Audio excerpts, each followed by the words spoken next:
Pero para llegar hasta el Arca de la Alianza, Indiana Jones necesita otra pieza antes. Una pieza que es muy importante dentro de la historia, pero que en realidad fundamento histórico y arqueológico no tiene ninguno. Es una pieza que inventaron precisamente para la película y que se conoce como el cabezal del bastón de Ra. Por lo tanto, es un concepto completamente egipcio. El cabezal es este, no quema, es esta pieza. Obviamente es un elemento circular, lo cual nos lleva directamente a Ra, y aunque es un objeto completamente inventado, la iconografía y la funcionalidad, que es egipcia, es completamente verídica. Os cuento por partes. Primero analicemos la forma, la figura del cabezal del bastón de Ra. Es curioso porque, pese a tener una iconografía plenamente egipcia, le ocurre lo mismo que al Arca de la Alianza. Es una pieza judía. Por lo tanto, si os acercáis a esta parte, veréis que en la parte superior tiene una menorá por los dos lados. Tiene un candelabro judío. Y además las inscripciones que tiene alrededor, tanto por delante como por detrás, aunque Belloc no lo supiera, están escritas en hebreo. Bien, más allá de esta parte, lo que encontramos en el centro es iconografía completamente egipcia. Vemos un ave que está extendiendo las alas formando ese círculo y la cabeza del ave es el cristal que tenemos en el centro y que hace la pieza funcional. Supuestamente este ave, decían en la película, que era una especie de ave fénix, el ave que resurge de sus cenizas, de la mitología griega. El ave fénix en realidad también tiene un precedente en el mundo egipcio, que es el pájaro Benu. Sin embargo, si nos acercamos, lo que vamos a ver es que el pájaro es un pato. ¿Por qué un pato? Bueno, pues porque para la estética de esta pieza se basaron directamente en unos pendientes que aparecieron en el año 1922 en el interior de la tumba de Tutankamón. La estética de esos pendientes es completamente idéntica a esta. Es un pato, es un pájaro en el centro, también extiende sus alas, y la cabeza del pato es donde aquí habrían colocado esta piedra. Bien, lo normal es que en las piezas egipcias encontremos este tipo de representaciones, no con un pato, no con una ave fénix, sino generalmente con un halcón. Aquí tenemos, por ejemplo, una reproducción de uno de los pectorales, uno de los colgantes que aparecieron también en la tumba de Tutankamón, donde vemos el pájaro Horus, el halcón Horus, extendiendo sus alas en esa misma forma circular. Es un símbolo de protección. Fijaros cómo el pájaro lleva sobre la cabeza un disco solar, que está representando precisamente a esa divinidad, a Ra, sería Ra Horakti, que es el equivalente en el cabezal del bastón de Ra a la piedra que lo hace funcional. Por tanto, lo que es la estética es completamente egipcia, vendría a ser el equivalente a esto, dentro de un disco solar relacionado directamente con el cabezal de un bastón. Bien, fijaros cómo hay una íntima relación entre el cabezal del bastón de Ra y no solamente la iconografía egipcia, sino además una iconografía egipcia sacada directamente de la tumba de Tutankamón. Cuando se habla de Indiana Jones, generalmente todos los arqueólogos parece que estamos obligados a poner el grito en el cielo y rasgarnos las vestiduras para decir que Indiana Jones no es arqueólogo. Yo creo que Indiana Jones sí es arqueólogo, es un arqueólogo de su tiempo.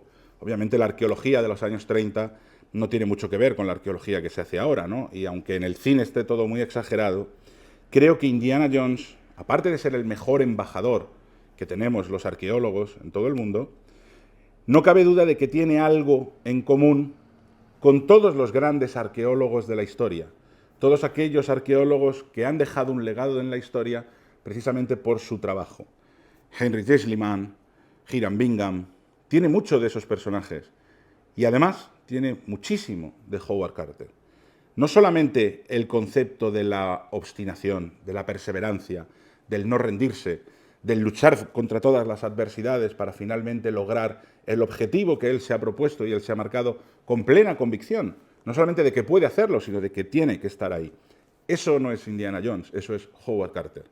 Y yo creo que es el personaje más importante en el que se basan para tomar, a lo mejor no la estética, a lo mejor no el carácter, pero sí la personalidad y la determinación que tiene Indiana Jones. Y eso hace que se relacione el personaje directamente con Egipto. Encontramos sus aventuras, su primera gran aventura, desarrollándose en Egipto. Encontramos, como hemos visto, toda la iconografía del Antiguo Egipto.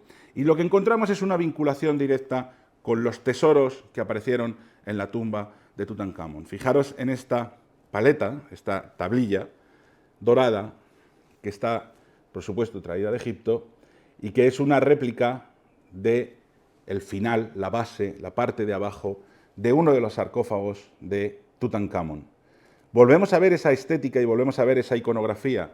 Es una divinidad, en este caso es Isis, alzando esas alas con sus brazos en un símbolo de protección, generando ese círculo con sus alas que aparecerá como elemento de protección en muchos otros elementos de la tumba. Esto, procedente directamente de la tumba de Tutankamón, procedente directamente de los hallazgos y del fruto del trabajo de un personaje como Howard Carter, no solamente generan la estética que encontramos también en la película, sino que generan al propio personaje. Ahora bien, más allá de eso, este cabezal tiene mucha más historia que contar. Porque Indiana Jones lo necesita para encontrar el Arca de la Alianza. ¿Cómo? Colocándolo en la parte superior de un bastón, que colocará directamente en un lugar concreto de una sala de mapas, una sala con unas maquetas, para que en el momento exacto del día la luz del sol atraviese este cristal y le marque el emplazamiento del Arca de la Alianza. Esto que puede parecer algo completamente mágico, tiene muchísimo que ver con la civilización egipcia. Porque prácticamente todos los templos, todos los monumentos egipcios están estrechamente vinculados con la astronomía. Pensad, por ejemplo, en el templo de Abu Simbel, construido por Ramsés II. Ese templo que 2 veces al año juega con una alineación astronómica en la cual al amanecer el sol cruza y atraviesa todo el eje del templo para iluminar concretamente 3 estatuas de las 4 que aparecen en el santuario. Esa es la idea que se recoge en Busca del Arca Perdida.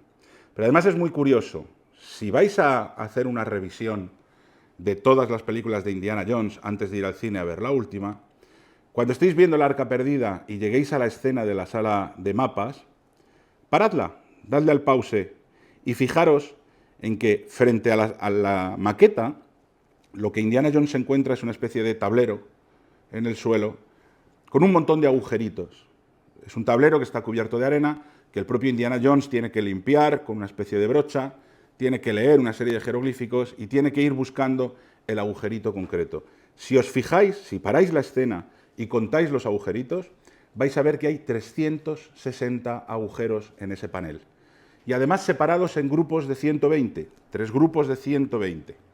Y además cada grupo va a tener líneas de 10 agujeritos. No está hecho al azar, es un calendario civil egipcio de 360 días, dividido en 3 estaciones de 120 días, 4 meses de 30, y además separados en semanas de 10. Quien pensó y desarrolló el guión y quien lo volcó luego directamente en la estética de esa sala de mapas, conocía el desarrollo del calendario civil egipcio que hicieron los egipcios. Es más, fijaros en el lugar donde Indiana Jones apoya las rodillas al arrodillarse delante de este panel, porque vais a ver 5 agujeritos más sueltos en la parte de abajo. Son los 5 días epagómenos que se colocan al final del calendario civil egipcio y que completan los 365 días del año.